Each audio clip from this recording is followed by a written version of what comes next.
अध्यक्ष महोदय, मैंने माननीय मंत्री जी से बिलासपुर जिले के अंतर्गत अनुकंपा नियुक्ति के संबंध में जो जानकारी मांगी थी, उन्होंने अपने नियमों का हवाला दे करके जवाब दे भी दिया है। मैं इसमें दो विशिष्ट प्रकरण की ओर माननीय गृह मंत्री जी का ध्यान आकृष्ट करना चाहता हूँ। एक शहीद उप निरीक्षक की पत्नी के अनुकंपा नियुक्ति का मामला है और एक बीमारी से ग्रस्त एक बच्ची जो हमारे ही गांव की है, उसकी बच्ची के अनुकंपा नियुक्ति का मामला है। मैं माननीय मंत्री जी से ये पूछना चाहता हूँ कि वीर शहीद उप निरीक्षक नीलेश पांडे, उनकी पत्नी कल्पना पांडे को आपने सहायक उप निरीक्षक के पद पर नियुक्ति दी है। इसको उप निरीक्षक के पद पर नियुक्ति देने में क्या तकलीफ थी, ये जरा मुझे बता दीजिए, फिर मैं दूसरा प्रश्न पूछूं। माननीय अध्यक्ष महोदय, माननीय सदस्य का प्रश्न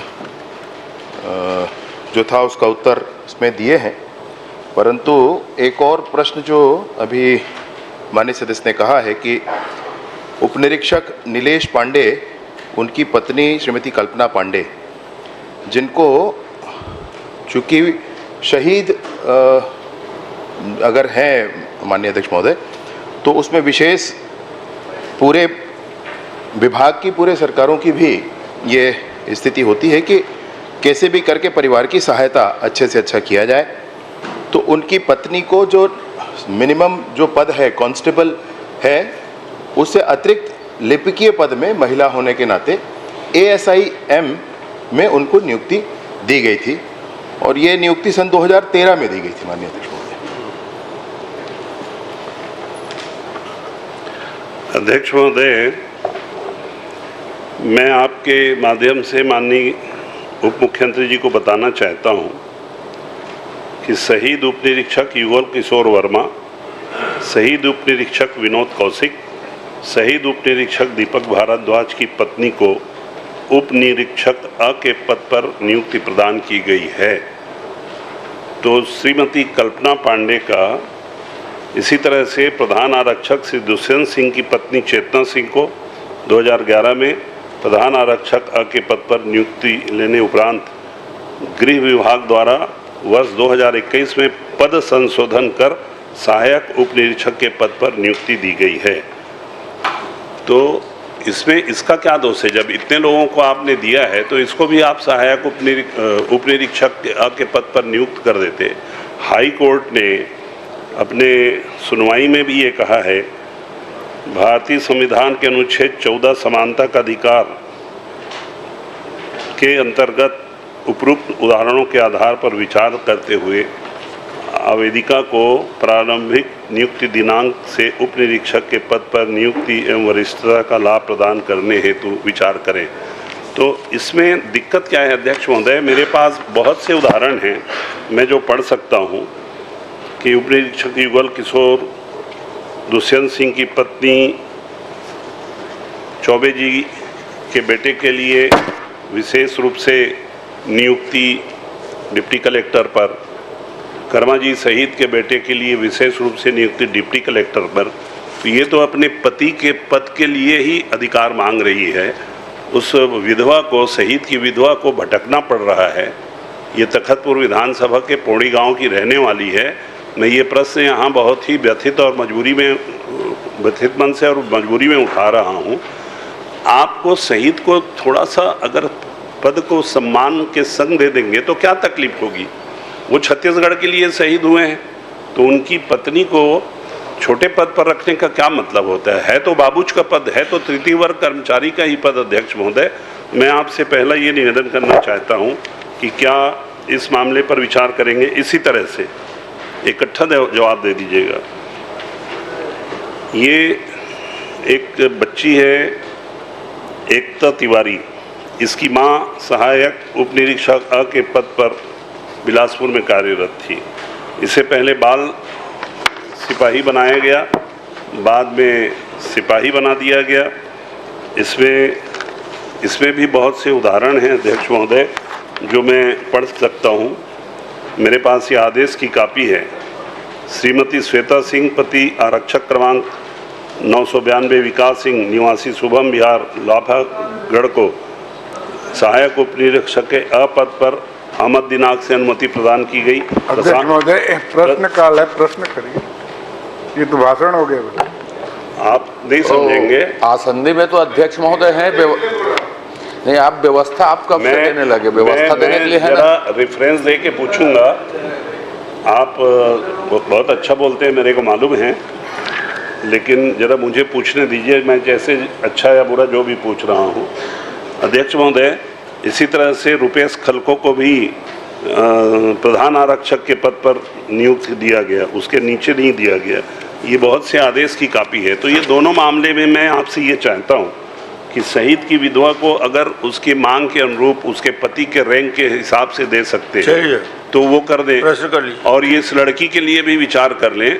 मैं ये कागज़ दे दूंगा, आप इस पर विचार करके सहानुभूतिपूर्वक विचार करेंगे क्या, और ज़रूरत पड़ी तो जैसे विनोद चौबे के बेटे के लिए और महन कर्मा के बेटे के लिए कैबिनेट में जाने की ज़रूरत पड़ेगी तो वहाँ पर भी इसको ले जाने का कष्ट करेंगे क्या, मैं ये पूछना चाहता हूँ। चलिए। माननीय अध्यक्ष महोदय, ऐसे कोई भी प्रकरण जिनमें प्रावधान से पृथक किसी नियुक्ति को देना होता है तो वो कैबिनेट का ही निर्णय होता है कि नियमों को शिथिल करके और फिर आगे उनकी नियुक्ति उनको दी जाए। वर्तमान स्थिति ये है कि 2013 में जिनको नियुक्ति दी गई थी और स्वर्गीय श्री नीलेश पांडे जी, उनकी पत्नी श्रीमती कल्पना पांडे जी को 2013 में एएसआई एम के पद पर, लिपिकीय पद पर नियुक्ति दे दी गई। उन्होंने ज्वाइन कर लिया और अब तक वो कार्यरत हैं। अब ये कार्यरत होने के बाद माननीय अध्यक्ष महोदय, पुनः फिर से एक बार हो जाने के बाद इसमें जो वर्तमान हमारे अनुकंपा नियुक्ति के प्रावधान हैं, उन प्रावधानों में ये स्पष्टता भी है कि आवेदक को एक बार अनुकंपा नियुक्ति दिए जाने के पश्चात उनके द्वारा किसी अन्य मद पर अनुकंपा नियुक्ति के आवेदन पर विचार नहीं किया। ये प्रावधान है अब तक के, और अब तक के इस प्रावधान के आधार पर ये संभावना नहीं है माननीय अध्यक्ष महोदय कि एक बार 2013 में जिनको नियुक्ति दे दी गई उसके बाद पुनः उनको ने भी कहा है कम से कम हाई कोर्ट के आदेश के आधार पर उस पर विचार कर लीजिए। और वो लड़की जिसके बारे में मैं बोल रहा हूँ, श्वेता, पढ़ी लिखी है, सक्षम है, पूरी तरह से योग्यता रखती है। अरे आप उसे उसकी माँ के पद में सहायक उप निरीक्षक अ के पद पर नहीं तो कम से कम प्रधान आरक्षक के पद पर रखिए ना। एकदम चपरासी ही बनाने के परंपरा ये अनुकंपा नियुक्ति में मत रखिए। कोई भी पद में रहता है उसकी बच्चे को चपरासी बना दो, बाबू बना दो, सिपाही बना दो। ऐसा करके आप अपने कर्तव्यों से पीछे मत हटिए। सबको हक होता है, सबको बड़े पद पर बैठने की इच्छा होती है। मेरा आप स्पेसिफिक इन दोनों केस में आपसे एक ही आग्रह है कि इस पर एक बार फिर से विचार करके उनको, नहीं तो इसको कैबिनेट में बुलवा के कर दीजिए ना। जब दूसरे मामले में कैबिनेट में फैसला हुआ है तो इसमें भी करा दीजिए साहब। आपसे और तो कुछ नहीं मांग रहे हैं, आपकी कोई गलती भी नहीं निकाल रहे हैं। और कुछ लोगों का ऐसा हुआ है, उदाहरण मैं दिया हूँ, वो कागज भी मैं लगा दूंगा आपको, उसके बेस पे कम से कम कर दीजिए ना। आपका क्या बनना बिगड़ना है, आप तो उसका भला ही करेंगे ना। नहीं, मेरा बनना बिगड़ना कोई मसला नहीं है माननीय अध्यक्ष महोदय, और अगर सबका बनता है तो सब मेरा भी बनता है, मैं यही मानता हूँ। परंतु प्रावधान के अंतर्गत वर्तमान में यही स्थिति है। 2013 के बाद फिर से अगर एक प्रकरण होता है तो फिर बहुत सारे प्रकरण होते हैं माननीय अध्यक्ष महोदय, फिर सब कहेंगे कि हमको ऐसा ही होना चाहिए करके। परंतु माननीय सदस्य महोदय ने जो विषय रखा है, प्रावधानों के साथ रखा है, और विशेष रूप से ये शहीद परिवार है, इनकी ऐसी अपेक्षा है, कोर्ट भी गई है, कोर्ट ने भी कहा है। इन सारी बातों को देखते हुए कम से कम इस विषय के लिए जिसमें शहीद की विधवा हैं उनके लिए कहा गया है, तो मैं अपनी तरफ से इसमें कैबिनेट के समक्ष रख करके निवेदन मैं कर लूंगा माननीय अध्यक्ष महोदय। कैबिनेट का निर्णय जो भी होगा इसको मैं रख करके इसका निर्णय बात कर लूंगा। दूसरा विषय जो आपने कहा था जिसमें एक बच्ची का था जिसको बाल आरक्षक बना करके अब तक वो काम करती रही हैं, और प्रावधान ही आरक्षक पद का है, अन्यथा सभी बड़े पद पर ही जाना चाहते हैं। अब इसमें आगे और जो भी प्रावधान बने माननीय अध्यक्ष महोदय, वर्तमान प्रावधानों के आधार पर ये कोई स्थिति इसमें नहीं बनती। बात पूछ के मैं बात करूंगा। अगर एसआई है तो उसको एसआई में दे दीजिए शहीद परिवार को। जो जनरल सामान्य मृत्यु हुई है तो उसको एकदम 3 रैंक नीचे मत करिए ना। अगर एएसआई है तो उसको प्रधान आरक्षक का पद कम से कम दे दीजिए ना। प्रधान आरक्षक देने में क्या तकलीफ है? वो बच्ची मंत्री जी वही करेंगे जो प्रावधान में है। नहीं, उसको बदल भी तो सकते हैं साहब, कानून तो यही बनाते हैं ना जी। और बाकी लोगों का जो हुआ है वो भी तो सब फिर कानून में कहाँ हुआ है? जो मैं बता रहा हूँ, उदाहरण दे रहा हूँ, मेरे पास आदेश की कॉपी है, वो कोई कानून में हुआ है क्या? आपके अधिकारी की मर्जी से कोई कानून बनेगा और आपकी अधिकारी के मर्जी से दूसरे के ऊपर कानून लादा जाएगा, ये भी गलत है।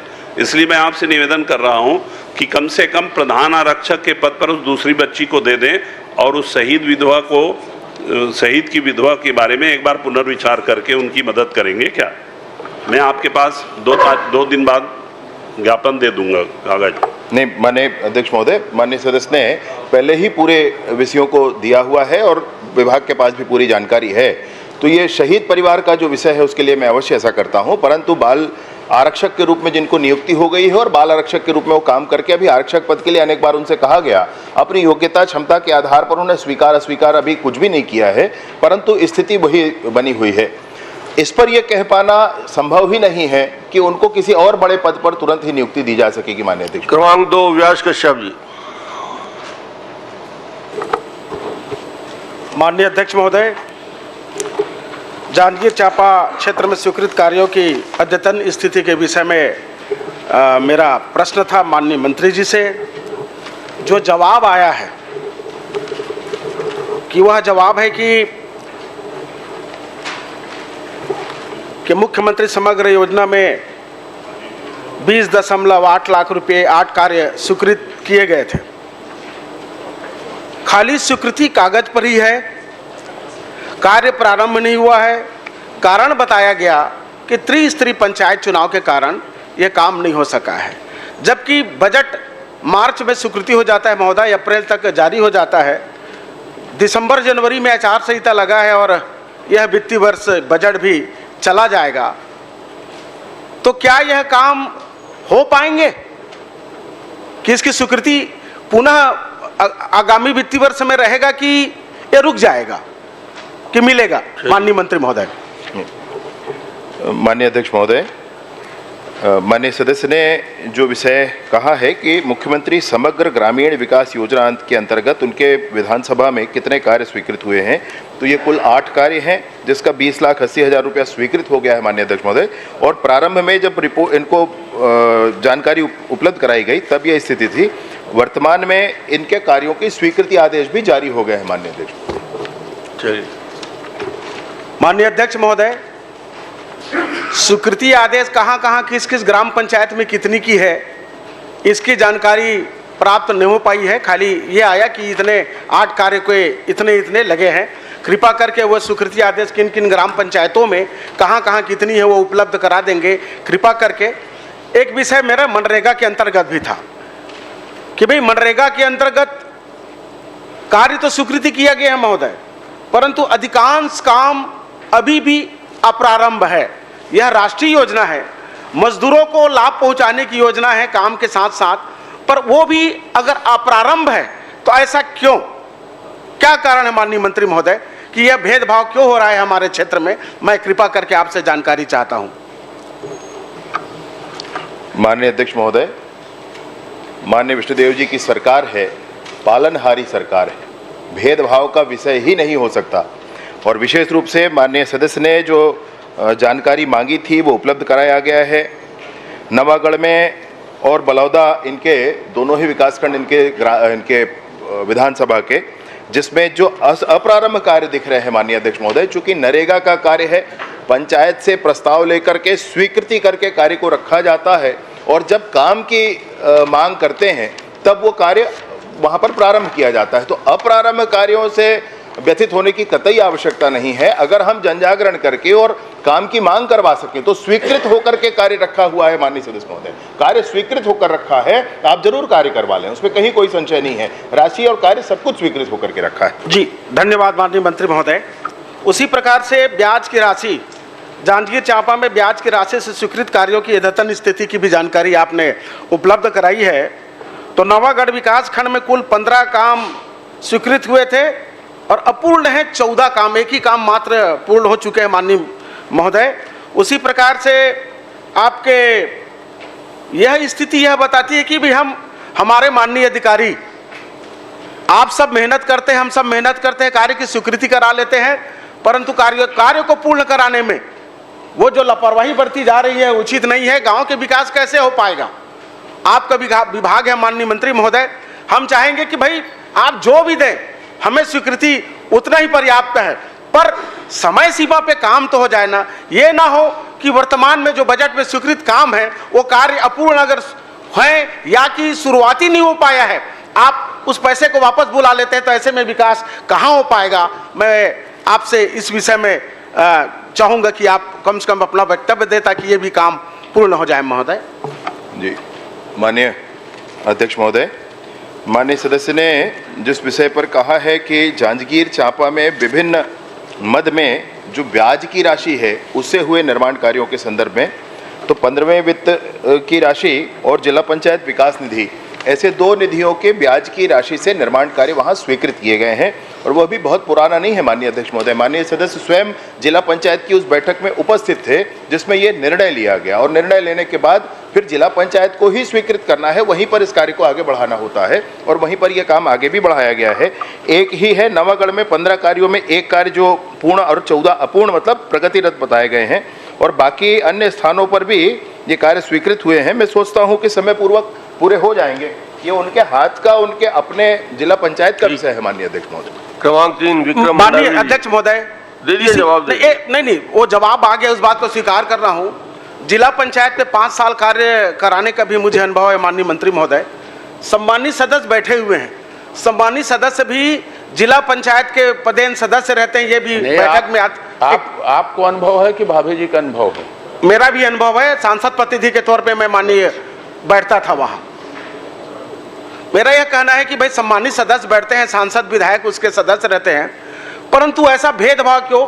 जब सब सम्मानित सदस्यों को जब राशि कहीं पे बराबर आवंटित की जाती है, तो मेरा प्रश्न है कि भाई हम चाहेंगे कि सम्मानीय विधानसभा के सदस्यों को भी उसमें सम्मिलित किया जाए ताकि उनके भी विकास काम वो हो। कोई प्राइवेट मांगते नहीं, हम भी विकास काम के लिए सभी सदस्यों की तरफ से मैं एक बात कह रहा हूं। और माननीय अध्यक्ष महोदय, मैं मन से एक बात आपसे प्रश्न, मेरी मन की जो पीड़ा है उस बात को मैं आपको अवगत करा रहा हूं। 1.25 साल हो गए महोदय विधायक बने, परंतु विधायक बनने के बाद जो विधायकों का अधिकार होता है, उस विधायकों के अधिकार में लगातार कटौती की जा रही है महोदय।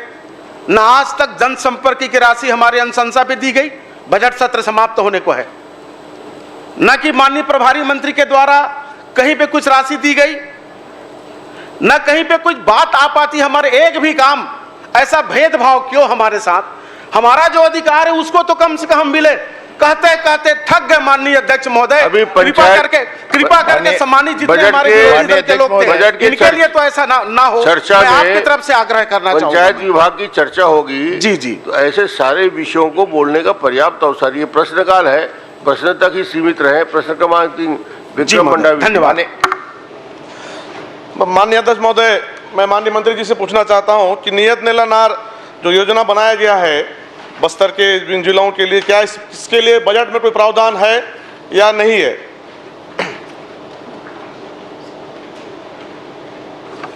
माननीय अध्यक्ष महोदय, नियत नेला नार योजना ये कन्वर्जेंस है सारी योजनाओं का। मतलब माननीय सदस्य महोदय को मैं बहुत स्पष्टता करना चाहता हूं इस विषय पर, एक योजना नहीं है भाई, ये तो सारी योजनाओं का कन्वर्जेंस है। ये एक अभियान की तरह किया जा रहा है, इसका प्रॉपर डैशबोर्ड बना है और एक एक गांव के एक एक काम की मॉनिटरिंग ऑनलाइन अपडेट होते रहती है। इसमें ये पूरे योजनाओं का कन्वर्जेंस है माननीय अध्यक्ष महोदय, महायोजना है। नहीं, मैं माननीय मंत्री जी से पूछना चाह रहा था, शासन से कोई बजट स्पेशल इसमें प्रावधान है या नहीं? माननीय अध्यक्ष महोदय, मैंने पहले ही कहा, इस सारे के सारी योजनाओं का बजट इसी का है। जो गांव इसमें है, इनमें सारे के सारी योजनाओं का बजट इसी का मान्य है। आप चलिए, मैं माननीय मंत्री जी से पूछना चाह रहा था, जो स्वीकृत जो कार्य आपने बताया है उसमें अप्रारंभ कार्यों की संख्या कितनी है और उनकी स्वीकृत राशि कितनी है और अप्रारंभ जो हुए हैं उसके कारण क्या है? माननीय अध्यक्ष महोदय, वैसे भी माननीय सदस्य ने जो कहा, तो बजट में कुछ राशि का प्रावधान इसलिए भी किया गया है कि अगर हमको इस तरीके से कुछ काम अतिरिक्त स्वीकृत करने हैं अन्य कार्यों से अतिरिक्त, तो भी बजट में प्रावधान इसमें किया गया है। 5 करोड़ रुपए का इसमें प्रावधान है माननीय अध्यक्ष महोदय। और कुल कार्यों में से अपूर्ण कार्यों की संख्या जो प्रगतिरत है वो 137 है माननीय अध्यक्ष महोदय, और इसमें 3 करोड़ 42 लाख रुपया का भुगतान हुआ है और कुछ राशि शेष है जो भुगतान किया जाना है।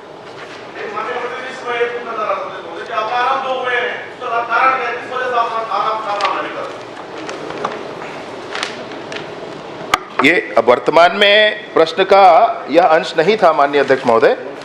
वर्तमान में कार्यों की भौतिक स्थिति के बारे में माननीय सदस्य ने कहा था। सभी कार्यों की भौतिक स्थिति वर्तमान में प्रारंभ अथवा अप्रारंभ के रूप में दी गई है। अगर कार्य के एक एक कार्य के पीछे हम किन कारणों से नहीं हुआ है यह भी जानना चाहते हैं तो मैं कालांतर में माननीय सदस्य को इसको उपलब्ध करा दूंगा। ये मेरे लिए भी बहुत जानकारी युक्त होगा। क्रमांक 4 एक प्रश्न और माननीय अध्यक्ष महोदय, एक प्रश्न और है कि माननीय मैं मंत्री जी से जानना चाहूंगा कि इस योजना में क्या भविष्य में और भी गांवों को जोड़ने की कोई कार्य योजना है क्या इस योजना के अंतर्गत?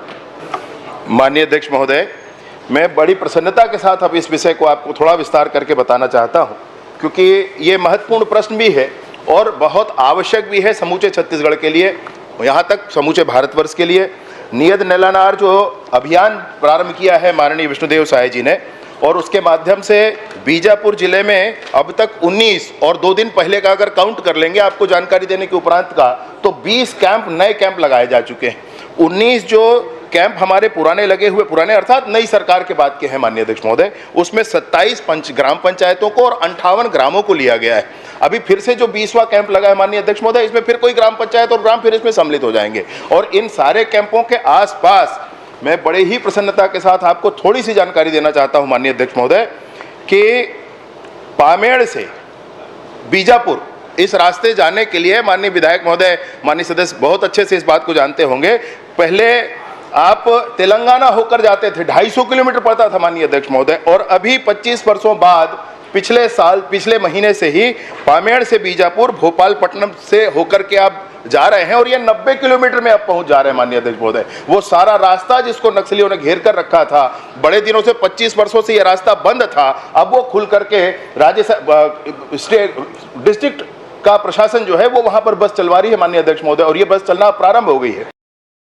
और इसके साथ साथ अनेक ऐसे स्थान हैं, बीजापुर से पामेड़ वाया आवापल्ली होकर के, मुतवेंडी से बीजापुर वाया गंगालूर होकर के पहले कांवड़ गांव की तरफ से वहां जाना पड़ता था, अब यह रास्ता प्रारंभ हुआ है माननीय सदस्य को। यह सब कुछ नियत नैलानार के माध्यम से हुआ है माननीय अध्यक्ष महोदय।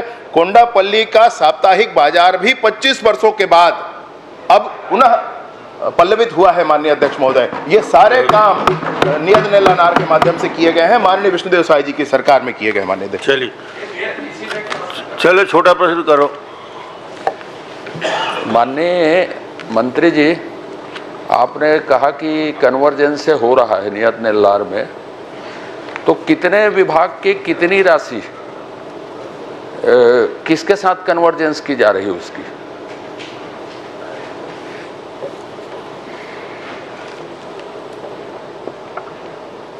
कन्वर्जेंस 2 मदों का हो रहा है, इतना ही नहीं है माननीय अध्यक्ष महोदय, इस अभियान में सभी मदों का कन्वर्जेंस हो रहा है। मेरी बात आप सुन लीजिए ना सर। हाँ, इस कार्य में, इस अभियान में सभी मदों का कन्वर्जेंस हो रहा है। सभी मदों के कार्यों को लेकर के इसमें आगे बढ़ते हैं। 25 तरह के सामुदायिक कार्य हैं और 18 प्रकार के व्यक्तिगत कार्य हैं जिसको लेकर के काम हम लोग कर रहे हैं माननीय अध्यक्ष महोदय। और कुल योजनाएं है कहाँ? बीजापुर में? नहीं, आप नियत नैलानार में नहीं, बीजापुर के लिए सुनिए ना, आपने कहा कि ये महाअभियान है और कन्वर्जेंस से सारी योजनाएं संचालित की जा रही हैं। आप किसी विभाग के, जैसे गृह विभाग से मान लो किसी मद से कन्वर्जेंस कर रहे होंगे, तो मैं ये पूछ रहा था कि कितने विभाग के कौन सी मद की राशि से आप कन्वर्जेंस कर रहे हैं पैसा बजट से दिया है कन्वर्जेंस के लिए कि विभागीय पैसे से कर रहे हैं? कौन कौन विभाग कन्वर्जेंस के लिए आपको पैसे दे रहा है, ये जानना चाह रहा था। माननीय अध्यक्ष महोदय, माननीय सदस्य की चिंता के अनुरूप, उनके प्रश्न के अनुरूप, ये सारे ही विभागों के सभी तरह के कार्य इसमें कर रहे हैं। डीएमएफ का पैसा भी इसमें लगा रहे हैं माननीय अध्यक्ष महोदय, नरेगा का पैसा भी लगा रहे हैं, अन्य विभागों के राशि भी इसमें लगाए जा रहे हैं। ये सारी राशियां लगाई जा रही हैं। चलिए, क्रमांक 4 श्री अजय चंद्राकर जी। माननीय अध्यक्ष महोदय, माननीय मंत्री जी से मैं जानना चाहूँगा अपने प्रश्न में, ये एक सीजीएमएससी से संबंधित है। उत्तर में आपने दिया है कि डायरेक्टर हेल्थ ने डिमांड क्रिएट की और सीजीएमएससी ने खरीदा। कितनी राशि, कितनी सामग्री की संख्या बता देंगे? नाम मत बताइए, आपने इतना मोटा मुझे दिया है। इतने आइटम का, इतनी राशि का डिमांड उन्होंने, इतने सामान का डिमांड उन्होंने दिया और उसके विरुद्ध कितनी राशि उपलब्ध करवाई? डिमांड जो दिया, कितनी राशि उपलब्ध करवाई गई और कितने दिन के अंदर में वो सप्लाई हुई?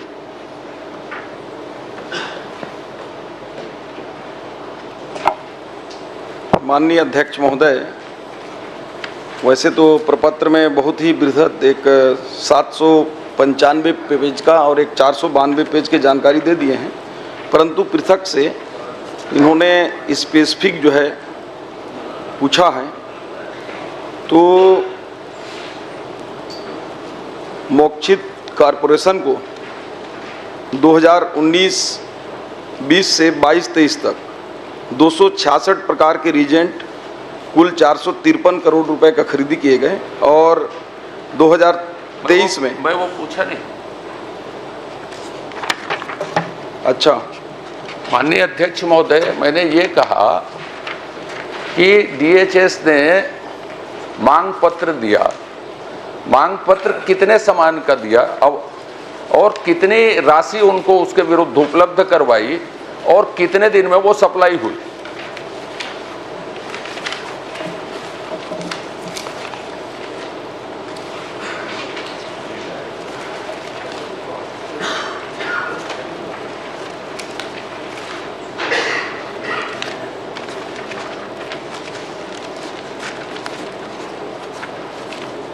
क्योंकि आपने मोक्षित से संबंधी प्रश्न पूछा है तो उस कंपनी का डिटेल है, बाकी तो आपको भाई मैं मोक्षित से ऊपर। माननीय मंत्री जी, हाँ, मोक्षित उसमें उल्लेखित है, फिर मोक्षित का यदि बता रहे हैं तो फिर कह पूछ देता हूँ, मोक्षित को यदि किया है। नहीं, इसमें भी मैं आपको फिर भी बता दे रहा हूँ पिछला सवाल का जवाब।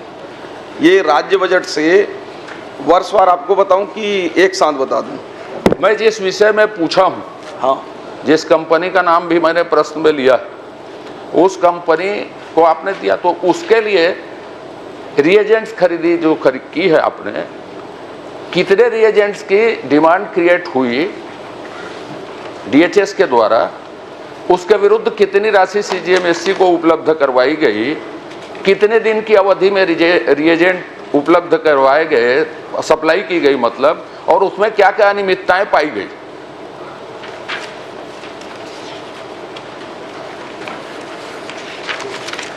माननीय अध्यक्ष महोदय, मोक्षित कॉरपोरेशन को 2020-21 में रीजेंट भी खरीदे थे, उपकरण भी खरीदे थे।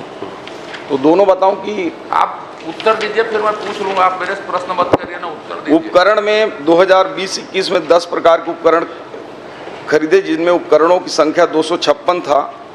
11 करोड़ 20 लाख रुपए की उसको क्रयादेश दिया गया था। 11 करोड़ 20 लाख रुपए का भुगतान हुआ। 21-22 में 2 प्रकार के उपकरण थे। 41 उपकरणों की संख्या थी। 3 करोड़ 15 लाख रुपए का क्रयादेश दिया गया और भुगतान भी 3 करोड़ 15 लाख का हुआ। और 22-23 में 8 प्रकार के उपकरण थे। 1846 उपकरणों की संख्या थी।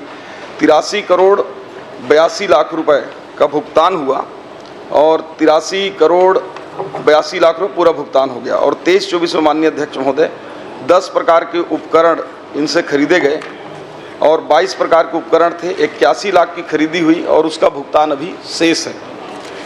इसी प्रकार से जो रीजेंट है, रीजेंट हमने 19-20 में माननीय अध्यक्ष महोदय 10 प्रकार के रीजेंट 20 करोड़ 48 लाख रुपए खरीदे, उसका पूरा भुगतान हो गया। 21-22 में 21 प्रकार के रीजेंट लिए 20 करोड़ 88 लाख पूरा भुगतान हो गया। 21-22 में 70 प्रकार के रीजेंट खरीदे, 88 करोड़ रुपए का क्रयादेश दिया गया, भुगतान पूरा हो गया। 22-23 में 165 प्रकार के रीजेंट थे, 324 करोड़ रुपए की खरीदी हुई, पूरा भुगतान हो गया।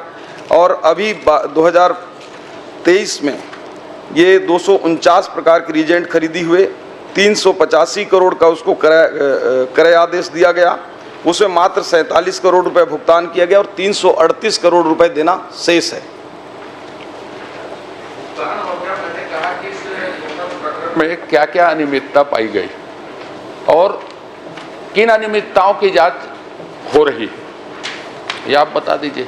क्या क्या अनियमितताएं पाई गई, मोक्षित कारपोरेशन कह लें या सप्लाई करता जो भी हो, क्या क्या अनियमितताएं पाई गई इसमें? माननीय अध्यक्ष महोदय, ये प्रश्न माननीय सदस्य ने राज्य के हित के लिए बृहद रूप से लगाया है और पहले भी ध्यान आकर्षित किए हैं, उसके लिए इनको मैं धन्यवाद भी देता हूं।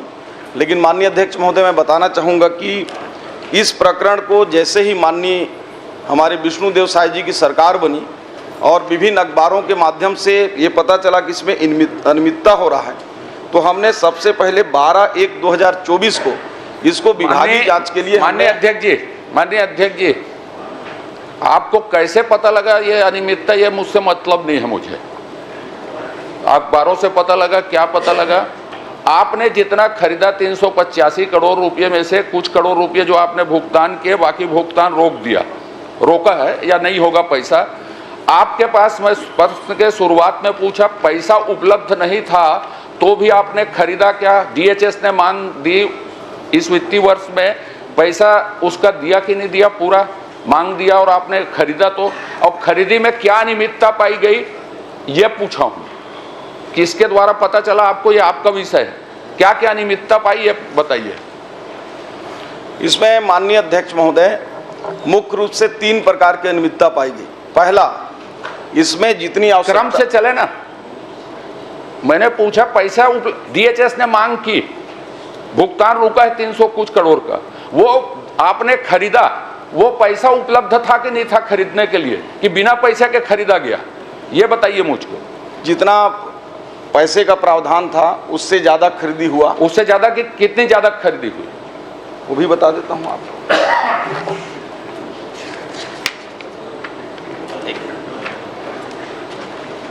अरे छोड़ पड़ती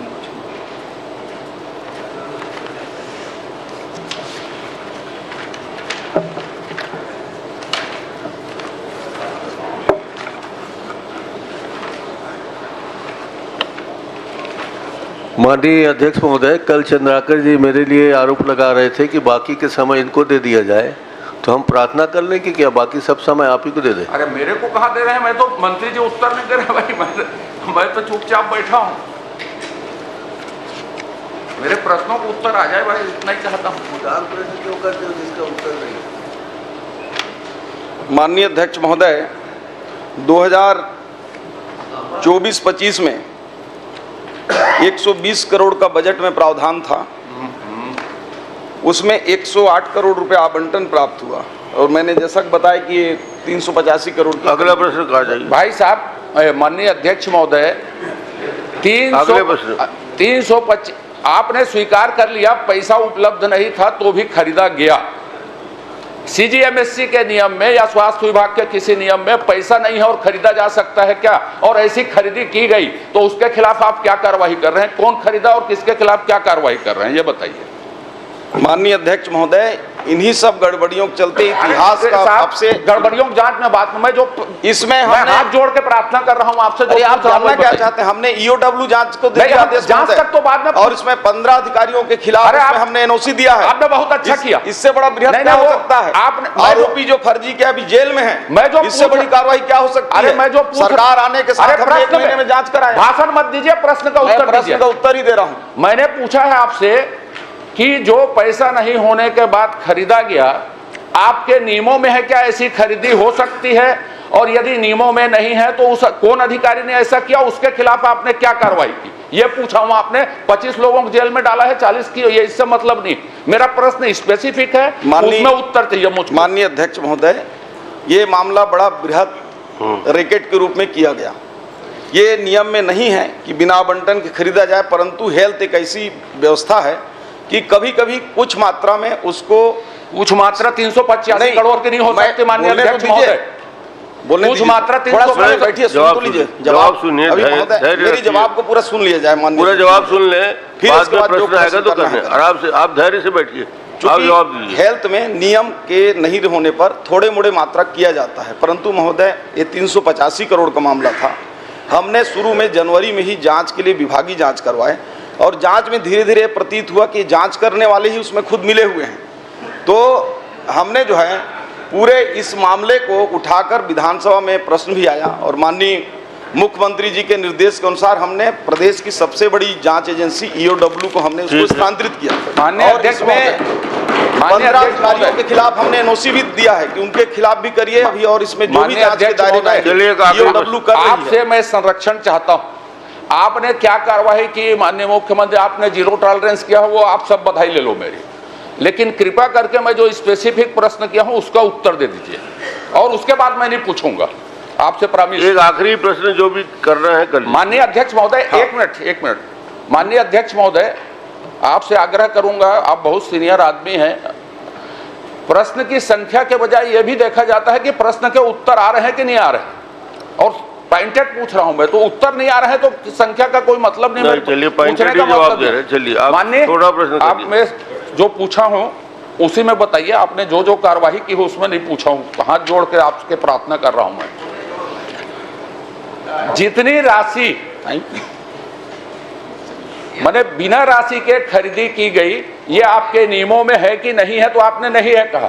तो जिस अधिकारी ने इसका वायलेंस किया, इस नियम का बिना पैसे के खरीदा, वो लोग कौन थे और उनके खिलाफ क्या कार्रवाई की गई? आप इसको मुझे बताइए कि उनका नाम ईओडब्ल्यू में भेजे हैं, सीबी में भेजे हैं, सब बता दीजिए। स्पेसिफिक पूछ रहा हूं कि कौन अधिकारी इसके लिए जिम्मेदार हैं, या कौन कौन अधिकारी जिम्मेदार हैं, और उसके खिलाफ आपने क्या कार्रवाई की?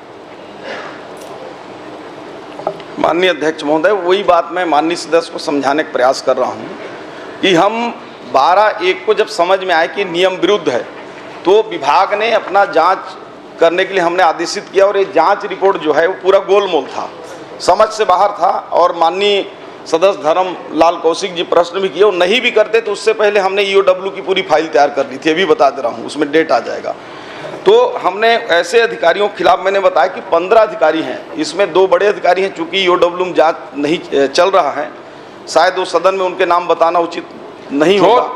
दोषी है यदि ये जिम्मेदार है, नाम क्यों नहीं बताएंगे? कौन 2 बड़े, कौन छोटे, कौन 15? मैं तो ऐसे 15 अधिकारियों के खिलाफ ईओडब्ल्यू को हमने दे दिया है। अब चूंकि हम तो जांच करके, मंत्री को अधिकार नहीं है कि जांच करके उसको सूली पर लटका दे, हमने इससे बड़ा जांच आप क्या चाहते हैं बताइए? माननीय अध्यक्ष महोदय, मैं बैठ रहा हूं आपसे खेद व्यक्त करके, सीधी बात है कि मैंने जो पूछा उसका भर उत्तर नहीं दिया उन्होंने, बाकी वो क्या क्या किया उसको बखान करते रहे। माननीय अध्यक्ष महोदय, आप निर्देश कर दें, मैं तो अपने हिसाब से इन्होंने जो पूछा उसका पॉइंटेड। आप ईओडब्ल्यू में किसके खिलाफ गए मैं पूछा ही नहीं, आपको बधाई दे दी आपने किए नहीं। जो गड़बड़ की है मैंने बताया कि इसमें गड़बड़ी हुआ है, स्वीकार किए हैं, और गड़बड़ी के बाद जांच भी कराई डिपार्टमेंटल। चलिए,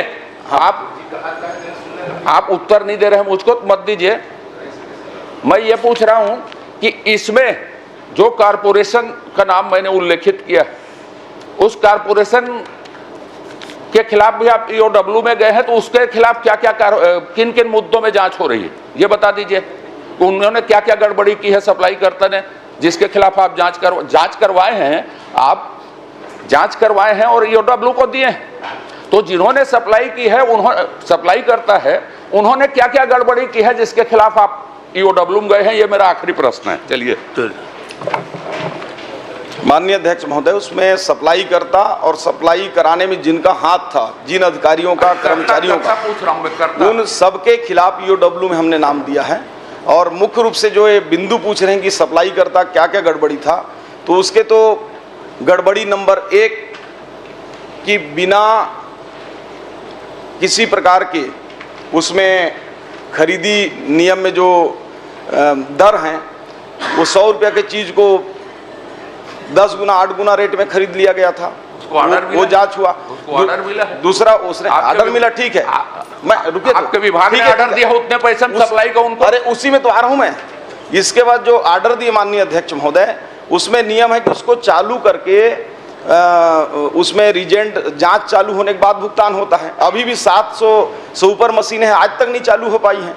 तीसरा चीज उसने बताया कि ये क्लोज मशीन है जिसमें दूसरे की रीजेंट नहीं लगता है, और छद्म पूर्वक जो है उसने ओपन मशीन भी दे दिया जिसमें किसी के भी दवाइयाँ लगते हैं। तो कुल मिला के ये सप्लायर और अधिकारियों की सांठगांठ से हुई है। प्रथम दृष्टया में सप्लायर को जेल में डालकर उसको EOW में डाला है, और अधिकारी भी उसमें 15 अधिकारियों के नाम हैं, उनको हमने एनओसी दे दिया है। चूंकि EOW जांच कर रही है, विभाग नहीं कर रही, इसलिए मैं समय सीमा भी नहीं बता पाऊंगा। प्रश्न क्रमांक 5 संगीता सिन्हा जी।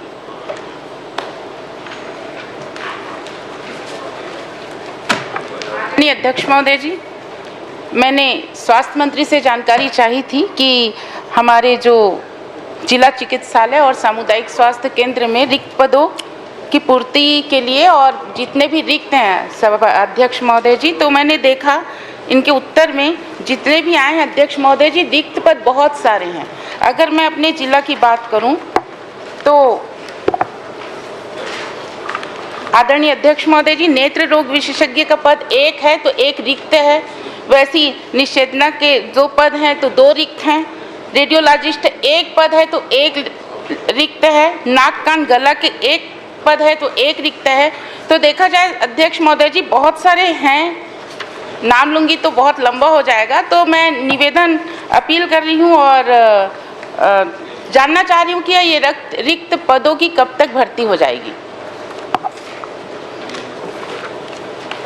माननीय अध्यक्ष महोदय, माननीय सदस्य महोदया ने अपने क्षेत्र की चिकित्सकों की कमी की बात कही है, वो सही बोल रही हैं। विशेषज्ञ डॉक्टरों की हमारे पास जो है कमी है, लेकिन सुखद बात है कि बाकी क्षेत्रों की अपेक्षा आपके जिले और विधानसभा में बाकी स्टाफ भरे हुए हैं। इन कमी को पूरा करने के लिए 1079 चिकित्सकों और विशेषज्ञों के पदों की भर्ती के लिए माननीय अध्यक्ष महोदय हम जल्द ही उसकी प्रक्रिया करने जा रहे हैं। इसके लिए वित्त से अनुमति प्राप्त करने की प्रक्रियाधीन है। 225 स्टाफ नर्सों की भी हम भर्ती कर रहे हैं, और जल्द ही अभी बांड से जो हम भर्ती करेंगे तो निश्चित रूप से आपके विधानसभा क्षेत्र में जो विशेषज्ञ कमी है उसको अप्रैल महीने में हम उसको भेजेंगे। आदरणीय अध्यक्ष महोदय जी ने कहा कि मेरे यहाँ बहुत सारे भरे हुए हैं, तो मैं वो जो भरे हुए बता रहे हैं जहाँ पे हैं डॉक्टर, उसको मैं जानना चाह रही हूँ।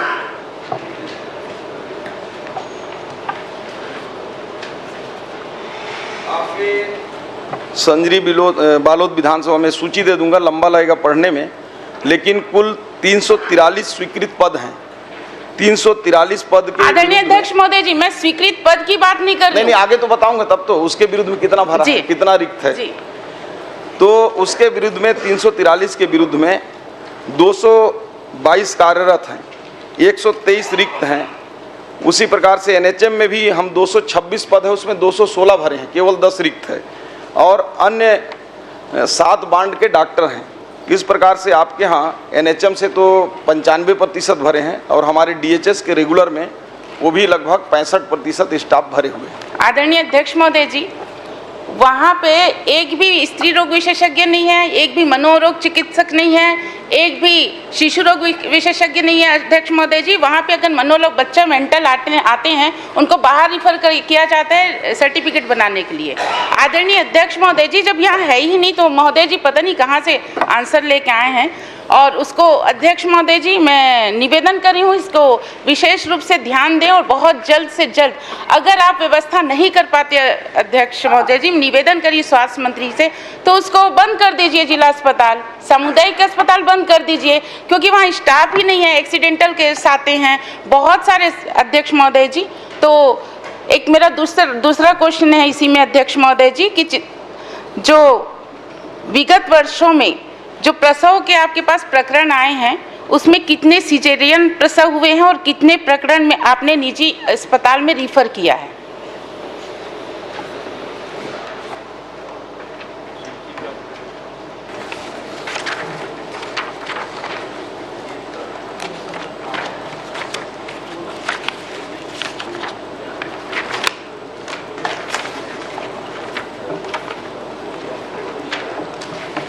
माननीय अध्यक्ष महोदय, ये माननीय सदस्य ने स्पेसिफिक रूप से प्रश्न पूछा है प्रसव का, सिजेरियन और नॉर्मल डिलीवरी का, तो आपको जिले और विधानसभा दोनों का मैं अलग से उपलब्ध करा दूंगा।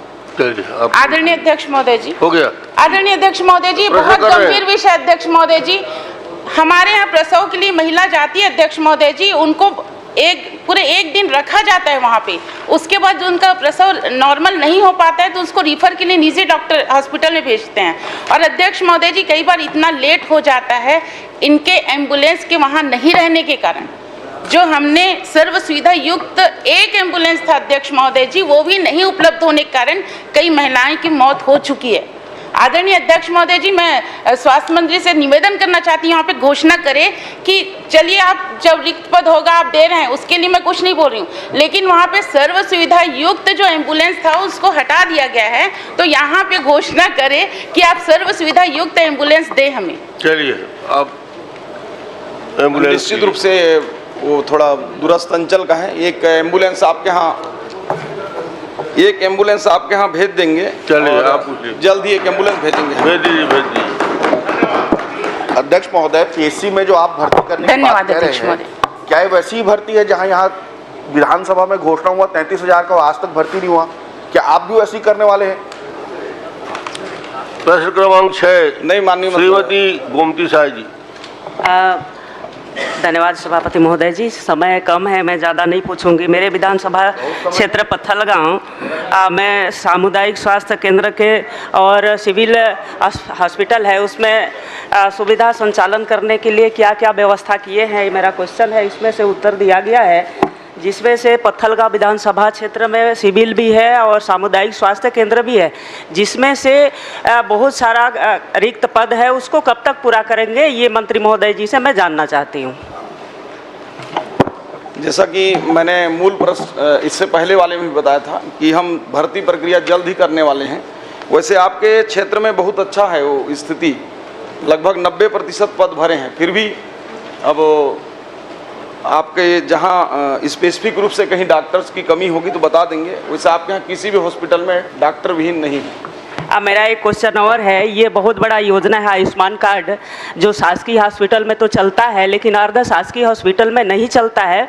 मरीजों को बहुत दिक्कत का परेशानी उठाना पड़ता है, जैसे हमारे कुनकुरी अर्ध शासकीय हॉस्पिटल में नहीं चलता है, कहीं रामकृष्ण केयर में नहीं चलता है, तो इसका कृपा करके क्या योजना बनाए हैं जो हॉस्पिटल में भी चले, हमारे जितने भी मरीज हैं अच्छा से अच्छा इसका उपयोग करें। अभी माननीय अध्यक्ष महोदय, आयुष्मान को लेकर हमारे विभाग ने बड़ी कार्रवाई भी ऐसे हॉस्पिटलों के खिलाफ किया है जो इनपेनल्ड हैं और नहीं कर रहे हैं, तो उनको हम लोगों ने उनको इनपेनलमेंट से उसको सस्पेंड भी किया है। और इस प्रकार के कोई भी हॉस्पिटल हो तो आप सभी सदस्यों से आग्रह है कि उनका कुछ भुगतान बचा था तो उनके हम भुगतान भी इस बार कर रहे हैं, तो मुझे बता देंगे अलग से भी, तो निश्चित रूप से उनके ऊपर कार्रवाई। मंत्री महोदय जी, मैं अध्यक्ष महोदय जी आपके द्वारा जानना चाहती हूँ कि जितने भी हॉस्पिटल है, सामुदायिक स्वास्थ्य केंद्र, सिविल हॉस्पिटल, उसमें से अभी 100 वाहन नहीं है, कहीं मतलब वाहन नहीं है, इसके लिए व्यवस्था कब तक कराएंगे, कृपा करके घोषणा कर दीजिए मेरे विधानसभा क्षेत्र से। माननीय अध्यक्ष महोदय, हम आचार संहिता की वजह से टेंडर नहीं कर पाए थे। अभी जो एम्बुलेंस है लगभग 380 एम्बुलेंस के, उसके टेंडर भी जल्द पूरा कर रहे हैं। उम्मीद है कि अप्रैल माह तक एम्बुलेंसेज भी हमारे पास पर्याप्त आ जाएंगे, तो निश्चित रूप से प्राथमिकता में पत्थलगांव विधानसभा में हम भेजेंगे। माननीय अध्यक्ष महोदय, इसी विषय में मेरे विधानसभा क्षेत्र में भी एम्बुलेंस की बहुत कमी है, उसका पूर्ति जल्दी से जल्दी कर दिया जाए। चलिए ठीक है, करेंगे माननीय अध्यक्ष महोदय। प्रश्न क्रमांक 7 श्री भूपेश बघेल जी। माननीय अध्यक्ष महोदय, बहुत ही सामान्य सा प्रश्न है माननीय उप मुख्यमंत्री जी से कि 2016 से लेकर 2025 के बीच प्रधानमंत्री ग्रामीण आवास योजना अंतर्गत वर्षवार स्वीकृत आवासों की संख्या, स्वीकृत व्यय राशि तथा निर्मित आवासों की जानकारी जिलेवार देने की कष्ट करें। माननीय अध्यक्ष महोदय, विभाग से जो जानकारी मिली है अध्यक्ष महोदय, 2016 में एक भी भवन पूर्ण नहीं हुआ, 2017 में 2,05,434 पूर्ण हुए, 2018 में 3,07,000 414 स्वीकृत हुए। 19 में 2,20,95 हुआ। और अध्यक्ष महोदय 20 में आप देखेंगे अध्यक्ष महोदय 33,792 और 21 में 47,728, 22 में 10,485, 23 में 1,09,489, 24 में 1,65,620 ये आपने आंकड़े दिए हैं। अध्यक्ष महोदय, मेरा प्रश्न ये है कि अध्यक्ष महोदय अभी इस मामले में आर्थिक सर्वेक्षण भी आ गया और इसके पहले माननीय पुन्नूलाल मोहले जी ने भी प्रश्न किया था। और माननीय अध्यक्ष महोदय, आंकड़े में बड़ा अंतर है। जहां 2021-22 में आर्थिक सर्वेक्षण में आपने 0 बताया और वहीं मुझे जो उत्तर दिया है उसमें 47,728 बताया। और वहीं आपने जो 2023-24 में फिर जो आंकड़े हैं वो 0 आपने बताया, जो आर्थिक सर्वेक्षण है। मुझे जो आपने उत्तर दिया है उसमें 1,09,489 बताया है। और 2024-25 में आर्थिक सर्वेक्षण में जो पूर्ण आवास है केवल 6 बताया है। माननीय पुन्नूलाल मोहले जी जो उत्तर आपने दिया है उसमें 13,000 है। भैया 28 तारीख को जो उत्तर आया 13,170 और मुझे जो उत्तर आपने दिया है 1,65,620। ये कौन सा आंकड़े सही है अध्यक्ष महोदय? माननीय अध्यक्ष महोदय, ये तो बड़ा महत्व का प्रश्न है और आंकड़ों पर ज़्यादा जानने की आवश्यक जरूर जाए, मैं मना नहीं कर रहा हूं और उस पर पूरा विषय भी है, परंतु इस बात पर तो इसमें चर्चा आप समय बढ़ाकर भी कर दें तो बहुत अच्छा हो जाएगा। माननीय सदस्य महोदय, पूर्व मुख्यमंत्री जी का जो कहना है, इन्होंने प्रश्न किया था कि वर्ष 2016 से वर्ष 2025 तो जनवरी से दिसंबर उसको कैलकुलेट किया गया फिर पूरा। माननीय अध्यक्ष महोदय, वो वित्तीय वर्ष के आधार पर वेबसाइट में उपलब्ध था, प्रोग्राम सारे थे, लेकिन उसको महीनों में बांटकर, जिलों में बांटकर उस वर्ष के आधार पर जैसा प्रश्न हुआ था उस प्रश्न के आधार पर इसको बनाया गया। माननीय अध्यक्ष महोदय, इसलिए उनको आंकड़ों में ये लग रहा होगा कि वहाँ आंकड़े कैसे हैं और यहाँ आंकड़े कैसे हैं। ये वर्ष के आधार पर है, वो वित्तीय वर्ष के आधार पर है और वर्ष के आधार पर जो आंकड़े हैं ये बिल्कुल स्थापित आंकड़े हैं और समझने के लायक है कि इसमें कथा भी बहुत बड़ी है। माननीय अध्यक्ष महोदय, वो कथा ऐसी है कि संपूर्ण छत्तीसगढ़ के गरीब जिनके आवास रुके हुए थे, वो प्रतीक्षा कर रहे थे, माननीय विष्णुदेव साय जी की सरकार बनने के बाद जो आवास बने हैं वो भी हम लोग ध्यान में है। मैं प्रतीक्षा करता हूँ। बहुत बढ़िया बात आपने कही माननीय अध्यक्ष महोदय। आपने कहा कि 18 लाख आवास बने नहीं, पिछली सरकार ने कोई निर्माण नहीं किया। मैं भी आंकड़े पढ़ा अध्यक्ष महोदय, 2017 में कितना हो, 16 में कितना हो, 18, 19, 20, 21, 22, 23 तक पढ़ा। ये सारे आंकड़े मैंने पढ़े, आपके उत्तर दिए हैं, आप ही को उत्तर है और सारे आंकड़े चीख के कह रहे हैं पिछले सरकार में भी काम हुआ जिसको आप नकार रहे हो। मेरा प्रश्न तो ये है कि आखिर टोटल में आप जो लक्ष्य आप कर रहे हैं, आपने जो लक्ष्य बताया है वो है अध्यक्ष महोदय, अभी लक्ष्य है आपका 23,26,000 और स्वीकृत आवास 18 लाख और निर्मित आवास है 11,58,919। ये मुझे उत्तर में आपने बताया। अब सवाल ये उठता है कि 11 लाख निर्मित हो गए, उसके अलावा आप 18 लाख और देंगे कि इसमें से 11 लाख हो गया, उसमें 7 लाख देंगे? ये कृपा करके बताएं। माननीय अध्यक्ष महोदय, ये एक आंकड़ा है जो ये बता रहा है कि अभी जब नरेंद्र मोदी जी की केंद्र में सरकार बनी और 32,50,000 प्रधानमंत्री आवास स्वीकृत किए गए 17 राज्यों को और उन 17 राज्यों में 2011 की जो PWL है, परमानेंट वेटिंग लिस्ट है, 16 राज्यों को नहीं देना पड़ा। मैं जो माननीय सदस्य कह रहे हैं मैं उसी विषय पर कह रहा हूं माननीय अध्यक्ष महोदय कि हमने काम किया वो ये बता रहे हैं, तो इसमें स्पष्टता होनी चाहिए कि काम कितना किया और कितने की आवश्यकता थी। मैं ये आपसे कह रहा हूं कि 17 राज्यों को जो सूची दी गई उसमें से 16 राज्यों को 2011 की सर्वे सूची परमानेंट वेटिंग लिस्ट के आधार पर आवास आवंटन की आवश्यकता नहीं पड़ी माननीय अध्यक्ष महोदय, परंतु छत्तीसगढ़ को 6,99,331 आवास दिए गए। आज माननीय विष्णुदेव साय जी की सरकार में गरीबों को आवास मिला है, इस बात की बड़ी प्रसन्नता है माननीय अध्यक्ष महोदय। परंतु विषय यह है कि 5 वर्ष पूछ रहा हूँ, उसको बताएं आप। मैं वही कह रहा हूँ, वही कह रहे हैं माननीय अध्यक्ष महोदय, मैं वही कह रहा हूँ। एक मिनट मेरी बात सुन लीजिए माननीय सदस्य महोदय, मेरा निवेदन है, 1 मिनट आप मेरी बात सुन लीजिए। मैं आपको वही कह रहा हूँ, मैं आपको वही कह रहा हूँ, मेरी बात मैंने पूरी होने दी।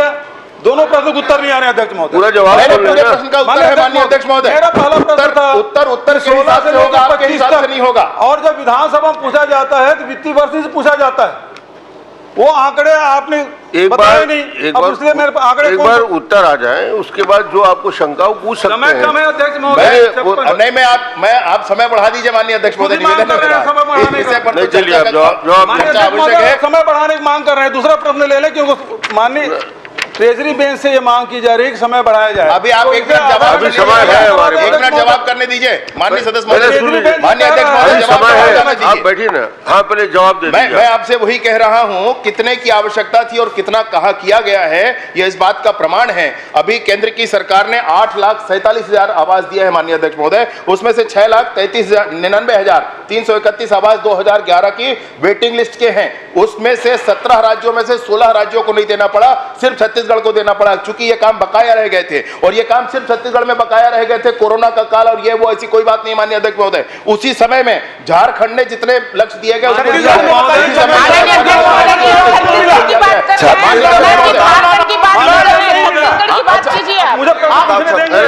जवाब आने नहीं, जवाब क्या दे रहे हैं? आप प्रवचन कर रहे हैं। नहीं, प्रवचन नहीं माननीय अध्यक्ष महोदय, पूरा डिटेल माननीय सदस्य जो प्रश्न किए हैं माननीय अध्यक्ष महोदय, मैं वही कह रहा हूँ। खुद बोल रहे हैं कि समय बढ़ाया जाए। माननीय अध्यक्ष महोदय, सवाल ये उठता है, अब मैं इस बात को छोड़ता हूँ। आखिरी प्रश्न कर लीजिए। तीसरा प्रश्न ये है कि आवास योजना में कितना है, आवास प्लस में कितना है, आवास प्लस प्लस में कितना है, ये बता दें 2011 के सर्वेक्षण में। पहले 2 प्रश्नों का उत्तर तो आपने दिया नहीं।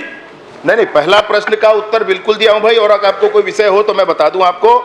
इसके बाद प्रतीक्षा सूची जो 2011 की है 6,99,000 कुछ आवास, और आवास प्लस की सूची है 8,19,999 आवास, और जो किस्त जिन आवासों के बचे थे अभी 2 लाख बनने के बाद वो आवास, और उसके बाद जो 47,090 आवास मुख्यमंत्री आवास के नाम से जो आपने एक सर्वे करा रखा था, और पूरे देश को मिलने वाले राशि को छोड़ करके राज्य की बजट से हम पूरे को राशि दे देंगे, ऐसा प्रस्ताव करके रखा था माननीय अध्यक्ष महोदय। इन सबको मिला करके, भाई मेरी बात माननीय अध्यक्ष महोदय, एक बार बात सुनी जाए, इन सबको मिला करके वो 18 लाख का फिगर आ जाता है। 18 लाख, ये 11 लाख से अलग है माननीय अध्यक्ष महोदय। ये 11 लाख जो निर्मित आवास है, ये 11 लाख जो निर्मित आवास है उससे पृथक है माननीय अध्यक्ष महोदय। माननीय ट्रेजरी बेंच से भी ये बात आई है कि समय इसको बढ़ाया जाए, और हम लोग भी मांग करते हैं अध्यक्ष महोदय समय बढ़ाया जाए। 11 लाख नहीं, जवाब 11 लाख से माननीय अध्यक्ष 11 लाख से पृथक है माननीय अध्यक्ष महोदय। मैं आपसे वही कह रहा हूँ, अब ये बताइए 11 लाख